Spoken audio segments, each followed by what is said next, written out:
Hey everyone, welcome back to CryptoCache. Thanks so much again for joining me. Hope you're having a great day. Let's take another look here at WIF, see what's going on.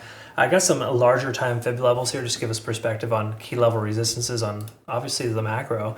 We can see the more recent high, of course, at about that 235 mark. So decent chance there's a lot of concentration liquidation above that price action. We'll take a look at that here and much more, and obviously make sure we identify good areas of interest.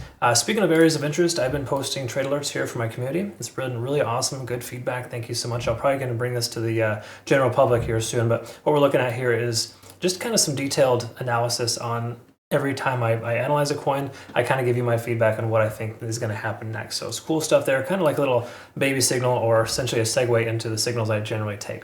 For Bitcoin, for example, we took a 20% short here in 6 hours just last night. Then, of course, prior to that, we took a long upwards of 80% profit from 60,000 to 65K.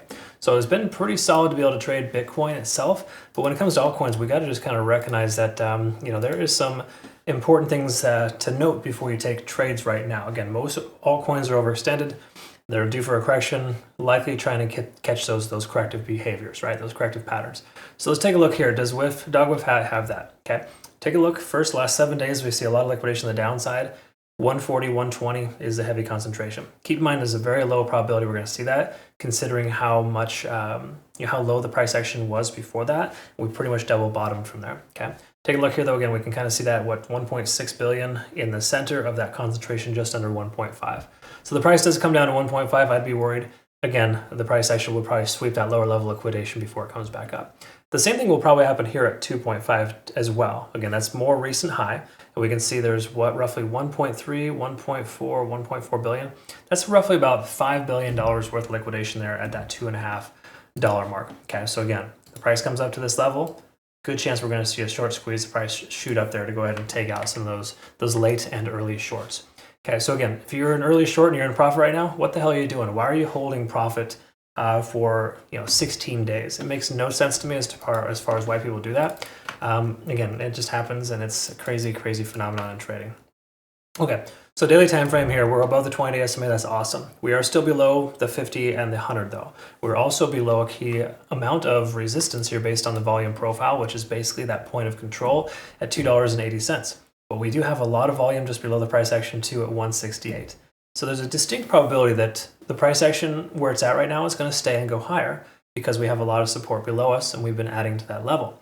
Okay, again, sustainability increases with supports based on volume. That's what we're seeing here. So a good chance we're going to see further continuation upwards. And the reason why I think that is because we're over 50 on the RSI. We are converging on the MACD and stochastic, and there's a lot of reasons why the price action has good momentum and will likely continue further up. Okay, just keep in mind we do have somewhat of a resistance at this 227 to 250 mark. I'll go ahead and mark that on the charts here as well for a playout chart for later, just so we can kind of pay attention to that. Because again, it's important to recognize areas of resistance. Okay, so let's take a look at the 4-hour time frame and kind of see roughly what does this look like here. Well, in the 4-hour time frame, we can see that we're coming back down below 70. Generally, that is a favorable sign to consider taking profit. So WIF is doing well, but it could still pull back before the next leg up. That's generally how it's supposed to work. Bitcoin is reapproaching 65,000 though. You got to keep that in mind. So if it does break through that 65K mark, we'll probably see WIF continue further up to sweep that 250 mark, which would be great. But again, at this point, just know we're getting closer to a potential reversal here. And the reversal isn't going to be massive or crazy. It'll probably just be this most recent 0.236 fib level. That's actually a macro level, but coincidentally the most recent high to be used as the new low. Okay, so in a perfect world, you get in at $2.07 and the price continues further up. This is basically what that looks like. Boop, boop. All right. Again, it doesn't always work out that way, but that's what we're looking for. We do take a look, though, at TD sequential. We can see we're massively overextended. We didn't get enough consolidation at this 185. Been moving up ever since. So that does kind of reaffirm the fact that a pullback would make sense here. Okay. So just bear in mind, this is due for a correction, but if Bitcoin continues higher, then we may not see that much of a correction here. Last thing I want to look at here would be the hourly time frame, and just recognize that we have all green lights to leave your long position open. There's no reason to consider closing or shorting this coin. The only time you're ever going to consider shorting is if we break below 207, roughly, and we close below that within the next couple of days. I think we're a little ways away from that, but again, Bitcoin pulls back down to like the 63, 62K range. we'll probably see that happen from Dog WIF Hat. But I don't think it would be a good idea just to flip short as soon as we break down below that support level, because the distinct probability of the price action for Bitcoin revamping itself or ramping itself back up to the 70K range. I really think Bitcoin is on a tear right now. It's more likely to continue higher. It's broken bullish, and betting against it is not a great idea.